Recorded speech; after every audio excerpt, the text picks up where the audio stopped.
শিক্ষার্থী, স্বাগত জানাচ্ছি আইসিডি ক্লাসে। আজ তোমাদের সাথে আলোচনা করব দুইয়ের পরিপূরকের ব্যবহার। তোমরা যারা এখনও আমার চ্যানেলটিকে সাবস্ক্রাইব করোনি, তোমরা চ্যানেলটিকে সাবস্ক্রাইব করে এর বেল আইকন চেপে দাও, যাতে পরবর্তী ভিডিও আপলোড করার সাথে সাথে তুমি নোটিফিকেশন পেয়ে যাও। তো শুরু করা যাক আজকের আইসিডির দুইয়ের পরিপূরকের ব্যবহার। দেখো, তোমাকে এরকমভাবে বলা থাকতে পারে, এরকম একটা প্রশ্ন দিয়ে দিল যে -9 সাথে +3 যোগ করো দুইয়ের পরিপূরক ব্যবহার করে। এই হলো তোমার প্রশ্নটা। আচ্ছা, এইটাকে আমরা কীভাবে করব? দেখো, এটা করার জন্য আমরা লিখব -9 +3। আচ্ছা, তাহলে কী হলো? -9-এর সাথে প্লাস এত যোগ হয়ে গেল, মাঝখানে যোগ চিহ্ন আছে। তোমরা জানো যে কম্পিউটার বিয়োগ করতে পারে না, আর কম্পিউটার বিয়োগের কাজটি করে যোগের মাধ্যমে। তাহলে এই কাজটা কম্পিউটার কীভাবে করবে? দেখো, এইটা করার জন্য কম্পিউটার এখানে আছে -9।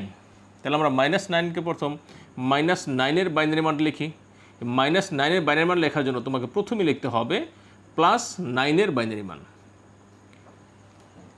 +9-এর বাইনারি মানের অর্থ হলো এর অষ্টমের কী থাকবে? 0 থাকবে। আর 9 লিখতে কী কী লাগে তোমরা জানো। তারপর আমি লিখছি 1 2 4 8। তাহলে 8 এবং 1 যদি অ্যাক্টিভ করে দিই আর দুইটা 0 দিলেই কী হয়ে যায়? 9 হয়ে যায়। তাহলে 9 মানে হলো 1 0 0 1। এই হলো +9। আর আমার এখানে বিট 4টা, এখানে একটা 5টা, আমাদের আরও 3টা 0 দিয়ে 8 বিট বানাতে হবে। এই হলো +9-এর বাইনারি মান। আমার লাগবে -9। আর -9 করার জন্য করতে হবে দুইয়ের পরিপূরক। দেখো, তো দুইয়ের পরিপূরক যদি করি আমরা, তাহলে এটাকে প্রথম করবো 1-এর পরিপূরক। 1 থাকলে কী হবে? 0। 0 থাকলে কী হবে? 1। 0 থাকলে 1। 1 থাকলে 0। 0 থাকলে 1। 0 থাকলে 1। 0 থাকলে 1। 0 থাকলে 1। এরপর এর সাথে আমরা 1 যোগ করে দিব। 0-এর মান কত? 1। এরপরে 1-এর 1, 1-এর 1 0, এরপরে 1-এর 1 1 1 1। তাহলে আমরা যে সংখ্যাটি পেয়েছি এটি হলো -9-এর বাইনারি মান। আমাদের যদি অঙ্কটা করি আমরা, তাহলে আমরা এখানে লিখব, আমরা এখানে আরেকবার লিখে নিচ্ছি যে -9-এর, এটা হলো -9-এর বাইনারি মান। এর সাথে আমরা কী লিখব? +3 বাইনারি মান লিখব। আচ্ছা, +3, দেখো +3 বাইনারি মান যদি লিখি আমরা, +3 বাইনারি মান এর অর্থ হলো এর অষ্টমের কী থাকবে? 0 থাকবে। আর 3 মানে হলো তোমরা জানো 1 1। তার মানে এই 2 আর 1কে অ্যাক্টিভ করে 3 হয়ে যায়। 3 মানে 1 1।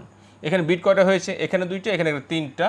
3-এর পর 4 5 6 7 8। এই হলো আমাদের অষ্টম বিট। এবার আমরা কী করব?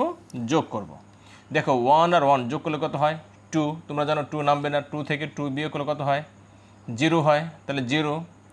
এখানে হাতে 1 থাকে, সেই 1-এর 1 2, 2-এর 1 3। 3ও নামবে না। 3 থেকে 2 বিয়োগ করলে কত থাকে? 1 থাকে। 1। এখানেও একবার বিয়োগ করেছি, হাতে 1 থাকে, সেই 1-এর 1 কত? 2। 2 মানে 0। হাত হলো 1, সেই 1-এর 1 এখানে বসবে।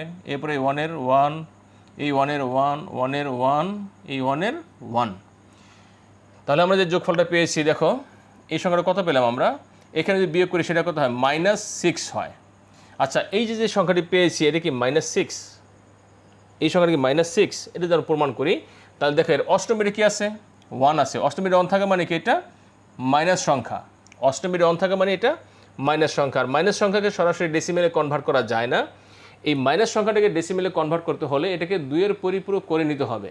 দেখো, এই সংখ্যাটাকে যদি আমরা 2-এর পরিপূরক করে নিই, তাহলে কি মান আসে? দেখো, এটাকে তোমরা জানো যে শর্টকাটে একটি 2-এর পরিপূরক করার নিয়ম তোমাদের শিখিয়েছিলাম। তাহলে আমরা এটাকে শর্টকাটে 2-এর পরিপূরক করি। এই সংখ্যাটাকে দেখো আমি এখানে বসাই নিচ্ছি,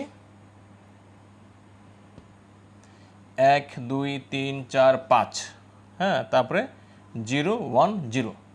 দেখো, শর্টকাট 2-এর পরিপূরক করার নিয়ম ছিল এভাবে যে প্রথম 1 পর্যন্ত যেমন ছিল তেমন থাকবে, বাকি সব উল্টে যাবে। কী ছিল? প্রথম 1 পর্যন্ত যেমন ছিল তেমন থাকবে। তাহলে এখানে প্রথম এই যে 1, এই 1 পর্যন্ত যেমন ছিল, মানে 0 জায়গায় 0 থাকবে, 1-এর জায়গায় 1 থাকবে, বাকি সব উল্টে যাবে। তার মানে 0 থাকলে 1, আর 1 থাকলে 0 0 0 0 0। তাহলে এই সংখ্যাটা যদি আমরা ওখানে বসাই কী হয় দেখো, এখানে কি আছে দেখো, এখানে হলো দুটি 1 একটা 0 আছে, এই যে 1 1 0, তাহলে কত হয় 4 আর 2 কত 6।